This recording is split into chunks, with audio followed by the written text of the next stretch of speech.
అసలు ఎవడరా నువ్వు? అడ్రస్ పెట్టు, అడ్రస్ పెట్టు, అర్జెంట్ నీ అడ్రస్ పెట్టు, అడ్రస్ పెట్టు. ఆధారమే లేనోడికి ఆధార్ కార్డు ఎక్కడ ఉంటుందయ్యా?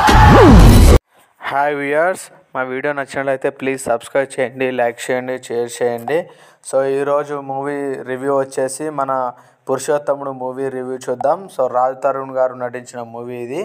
సో ఉయ్యాల జంపాలతోటి హీరోగా పరిచయమైన రాజ్ తరుణ్ సినిమా ఉయ్యాల జంపాల, సినిమా చూపిస్తా మావా, కుమారి 21F వంటి సూపర్ హిట్స్ అందుకున్న రాజ్ తరుణ్ గత కొంతకాలంగా ఫ్లాప్లతో కొట్టుమిట్లాడుతున్నాడు. చాలా కాలంగా ఇతడికి మంచి హిట్టు లేదు. మంచి బ్రేక్ కోసం ఎదురు చూస్తున్న ఈ హీరో కొంచెం గ్యాప్ తీసుకొని పురుషోత్తముడు మూవీలో ప్రేక్షకుల ముందు వచ్చాడు. సో టీజరు, ట్రైలరు పర్వాలేదనిపించాయి. ప్రమోషన్స్ కూడా గట్టిగానే చేయడంతో ఓ మోస్తారు హైప్ క్రియేట్ అయింది. మరి ఈరోజు రిలీజ్ అయిన మన పురుషోత్తముడు మూవీ ఎలా ఉందో మనం ఇప్పుడు చూద్దాం.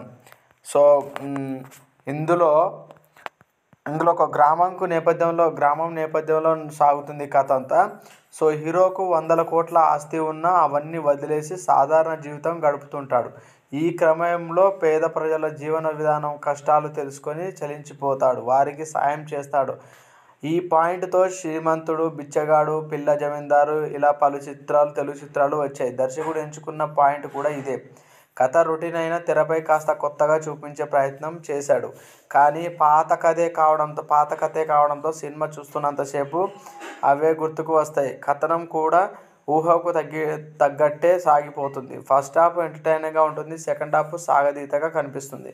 కొన్ని సన్నివేశాలు సహజంగా ఉండకుండా సినిమాటిక్గా కనిపిస్తాయి. సినిమా అంతా కూడా పెద్ద ట్విస్టులు లేకుండా సాఫీగా సాగుతుంది. సినిమాటోగ్రఫీ, సంగీతం బాగుంది, పాటలు పర్వాలేదనిపించాయి. చివరిలో ప్రకాష్ రాజు చెప్పిన డైలాగులు బాగా పేలాయి. రన్ టైం 2 గంటలే ఉండడం ప్లస్ పాయింట్ అయింది ఈ మూవీకి. సో రామ్ పాత్రకు రాజ్ తరుణ్ న్యాయం చేశాడనే చెప్పొచ్చు.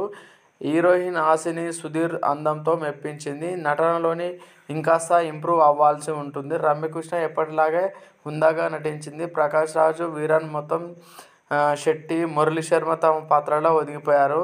సో యాక్చువల్గా ఈ మూవీ యొక్క రివ్యూ ఇప్పుడు మనం చూసాం కదా. సో స్టోరీ ఏంటో చూద్దాము. సో రచిత రామ్ లండన్లో చదువు పూర్తి చేసుకొని ఇండియాకు తిరిగి వస్తాడు.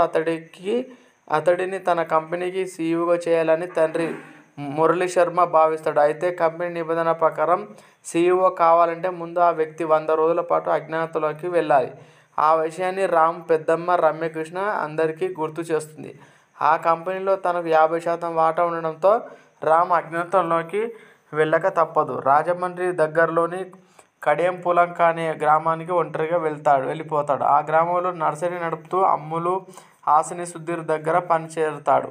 ఆ గ్రామంలో రైతుల్ని స్థానిక ఎమ్మెల్యే అతని కుమారుడు ఇబ్బందులకు గురి చేస్తాడు. దీంతో వారు రామ్ సాయం కోరుతారు. మరోవైపు రామ్ వివరాలను బయట తెలియజేసే తాను సీఈఓ కాకుండా అడ్డుకోవాలని పెద్దమ్మ, ఆమె కుమారుడు వీరన్ మొత్తం శెట్టి కుట్ర పన్నుతారు. తమ మనుషులతో అతడు ఆచూకీ కోసం గాలిస్తుంటారు. మరి రామ్ సీఈఓ అయ్యాడా, ఆ రైతుల కోసం ఏం చేశాడనేది తెలియాలంటే ఈ మూవీ చూస్తే మనకు తెలుస్తుంది. సో మొత్తంలో ఒక రొటీన్ కథ కాకుండా కొంచెం డిఫరెంట్ టైప్ ఆఫ్లో ట్రై చేశారు రాజ్ తరుణ్ గారు.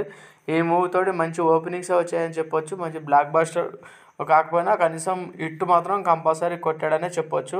మా వీడియో నచ్చినట్టయితే ప్లీజ్ సబ్స్క్రైబ్ చేయండి, లైక్ చేయండి, షేర్ చేయండి ఫ్రెండ్స్. Thank you.